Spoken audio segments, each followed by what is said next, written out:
Hi everyone, কেমন আছেন সবাই? আশা করি সবাই ভালো আছেন। তো আজ নিফটি ফিফটির এক্সপায়ারি আজ হচ্ছে 25শে জুলাই।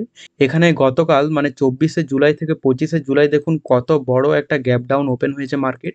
এবং এই গ্যাপ ডাউন ওপেন মোটামুটি যদি প্লট করি তাহলে দেখা যাবে মোটামুটি 200 পয়েন্টের মতো মার্কেট কিন্তু গ্যাপ ডাউন ওপেন হয়েছে, এবং তারপর থেকে মার্কেট কন্টিনিউ আপ সাইডে মুভমেন্ট দিয়েছে। তবে আপ সাইডে মুভমেন্ট দিলেও সেটআপ কিন্তু ঠিকঠাকভাবে কাজ করেনি।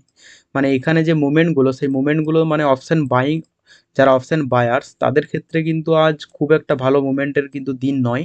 যারা ছোটোখাটো স্ক্যাল্পিং করে তাদের ক্ষেত্রে ঠিক আছে যে তারা যে কোনো আহ, যে কোনো অবস্থাতেই ট্যাকেল করে নেবে, যারা একেবারে ছোট ছোট স্ক্যাল্পিং করে। কিন্তু ধরুন যারা একটু মোটামুটি মানে একটু মোমেন্টাম ক্যাপচার করে, যেমন ধরুন এখানে একটা মোমেন্টাম দিয়েছে, তো এরকম মোমেন্টাম যারা ক্যাপচার করে তাদের কিন্তু আজকে সেই রকম মার্কেট কিন্তু তাদেরকে প্রফিট দেয়নি। এখানে বেশিরভাগ ট্র্যাপই হয়েছে। তো আমার এখানে ডাউন সাইডে একটা ভিউ ছিল যে মার্কেট নিচের দিকে একটা মুভমেন্ট দিতে পারে, বাট এটা হয়নি, আমার স্টপ লস হিট করে দিয়েছে। এখানে আমি আপনাদেরকে দেখাই যে আমি এখানে কি হিসাবে এন্ট্রি নিয়েছি। এখানে দেখুন মার্কেট গ্যাপ ডাউন ওপেন হয়েছে, তো গ্যাপ ডাউন ওপেন হয়ে যাওয়ার পর মার্কেট এখানে কিন্তু রেসিস্ট্যান্স দিয়েছে দুইবার। ঠিক আছে, দ্যাট মিনস এখান থেকে বোঝা যাচ্ছে যে বায়ার্স চেষ্টা করছে প্রাইসকে উপরের দিকে ব্রেক করার, এবং এখানে ফাইনালি ব্রেক করেও দিয়েছে। বাট এখানে ব্রেক করার পর ম্যাক্সিমাম টাইম যেটা হয় মার্কেটে সেটা হচ্ছে কি, যে মার্কেট যখনই তার রেসিস্ট্যান্সকে ব্রেক করে একটা উপরের দিকে যায় না, তখন বেশিরভাগ যারা রিটেল ট্রেডার্স মানে তাদের মাইন্ডে এটা থাকে যে ব্রেক করেছে, দ্যাট মিনস মার্কেট একটা উপরের সাইডে ভালো যাবে। তো সেক্ষেত্রে তাদের কিন্তু এখানে ভিউ থাকে উপরের দিকে, আপ সাইডে।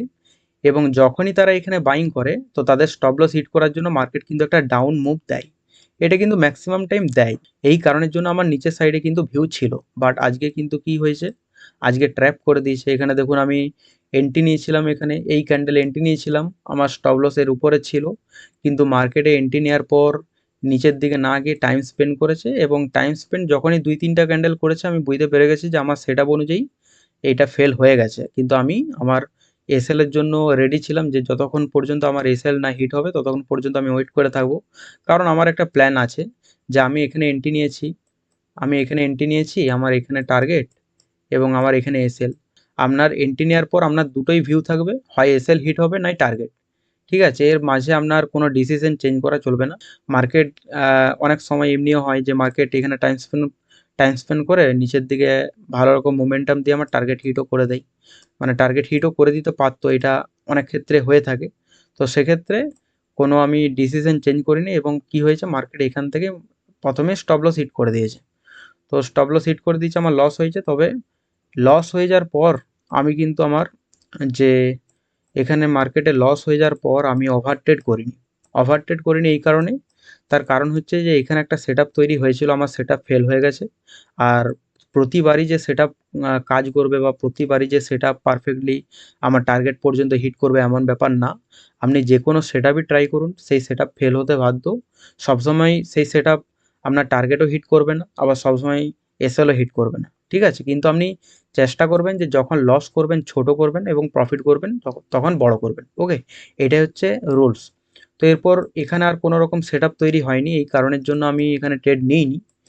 আর আমি আপনাদেরকে পজিশনে গিয়ে দেখিয়ে দিই। এখানে দেখুন আমি 25 কোয়ান্টিটি দিয়েই ট্রেড নিয়েছিলাম, মানে বেশি কোয়ান্টিটি দিয়ে ট্রেড নিইনি এই কারণে, কারণ হচ্ছে আজ এক্সপায়ারি মানে বেশিরভাগ দিন ভলিটাইল মার্কেট থাকে। মুভমেন্ট দিলে একটা ভালোই মুভমেন্ট দেয়, তো সেক্ষেত্রে আপনি ছোট রিস্ক নিয়ে বড় প্রফিটে কিন্তু করতে পারবেন এক্সপায়ারি দিনে।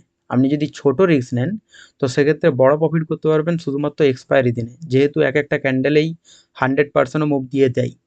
তো এই কারণের জন্য আবার এক্সপায়ারি দিনে বেশিরভাগ ক্ষেত্রে লসের সম্ভাবনা বেশি থাকে, কারণ সেটআপও ঠিকঠাকভাবে কাজ করে না, আর ভলেটাইল প্রচুর থাকে। এই কারণের জন্য আমি কম কোয়ান্টিটি দিয়েই মানে মিনিমাম কোয়ান্টিটি দিয়েই ট্রেড নিয়েছি। এখানে দেখুন আমি 97 টাকা লস করেছি, যেটা হচ্ছে আমার কোনো ব্যাপারই না, মানে কোনো রকম আবার ওভার ট্রেড হবে না বা মাইন্ডসেটও প্রবলেম হবে না। আমার একটা লিমিট আছে যে আমি একদিনে 400-500 টাকা লস করার মতো আমার হিম্মত আছে। তো সেক্ষেত্রে আমি 400-500 টাকার থেকে এটা কত কম অ্যামাউন্ট, তো কোনো ব্যাপারই না, আমার মাইন্ডসেট প্রবলেমই হয়নি। মানে ওভারট্রেড কখন হবে, যখন আপনার লিমিটের বাইরে চলে যাবে। আপনি হয়তো 500 টাকা একদিনে লস করার মতো আপনার হিম্মত আছে, মানে মার্কেটে হিম্মত আছে, এই হিম্মতই বলতে হয় কথাটা। তো আপনার যদি একদিনে 500 টাকা লস করার মতো হিম্মত থাকে, কিন্তু আপনার দেখা গেল যে 500 টাকার পরিবর্তে আপনার ওভার ট্রেড করতে করতে 1000 টাকা লসে চলে গেল। তো সেক্ষেত্রে আপনার মাইন্ডসেট প্রবলেম হতে বাধ্য, কারণ আপনার রুলস ছিল যে আপনি একদিনে 500 টাকাই লস করবেন, কিন্তু সেক্ষেত্রে কখন যে ওভার ট্রেড হতে হতে 1000 টাকায় পৌঁছে গেছেন মানে চার্জ ভাজ নিয়ে, তো আপনি বুঝতেই পারেননি। তো সেক্ষেত্রে আপনার কী হয়, মাইন্ডসেট প্রবলেম হয়ে যায় এবং এই লসকে রিকভারির জন্য আপনি আরও ট্রেড নিতে নিতে 1000টায় আবার কখন যে 2000 চলে যাবে তখন আপনি বুঝতে পারবেন না। তো এক্ষেত্রে আপনি ওভার ট্রেডটা যত কম করতে পারবেন ততই কিন্তু আস্তে আস্তে প্রফিটের দিকে কিন্তু যেতে পারবেন। এখানে দেখুন আমি 11টার দিকে ট্রেড নিয়েছিলাম, বাই করেছি এখানে 25 কোয়ান্টিটি 30 টাকা 75 পয়সা প্রাইসে, এবং 10 মিনিটের মতো মোটামুটি হোল্ড করেছি। 11টা 10-এ আমি সেলিং করেছি 26 টাকা 85 পয়সা প্রাইসে। ওকে, তো এখানে একটাই ট্রেড নিয়েছিলাম আর এখানে একটা অর্ডার লাগিয়েছিলাম, কিন্তু এখানে অর্ডার হিট হয়নি, মানে এটা শেষের দিকে তো একটা ছোট আমি রিস্ক নিয়েছিলাম, বাট এটা আমার অর্ডারটা ফিল হয়নি, তার আগে আমি ক্যান্সেল করে দিয়েছি, ঠিকঠাক লাগেনি আর কি ক্যান্ডেল দেখে।